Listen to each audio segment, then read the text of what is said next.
ئەو پەیامەی هەموو فیلمەکانی جیهان نەیانتوانی بیگێنن ئەنیمیە گەیاندی. هەندێک چیرۆکەیە دوای کۆتایی هاتنیشیان بۆ هەمیشە لە دڵ و مێشکی بینەردا دەمێنێتەوە. ئەگەر ئەنیمیەکەت دەوێت کەوات لێ بکات پێ بکەنیت و بەهێمنی بگریت و لە کۆتاییدا ئازیزانت لە باوەش بگریت سەیری کۆکۆ بکە. میگێل خەونی ئەوەیە ببێتە میوزیکژن، بەڵام لە خێزانێکدا دەژی کە بۆ چەندینەوەیە مۆسیقیان قەدەغە کردووە.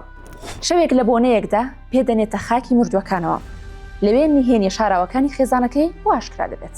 شایانی ئاماژەیە کە ئەم ئەنیمیە خاوەنی 2 ئۆسکار و 111 خەڵاتی تری جیهانیە. کۆکۆ تەنها ئەنیمیشنێک نییە، بەڵکو پەیامێکی خۆشەویستی گەرم و درەوشاوەیە بۆ دڵ.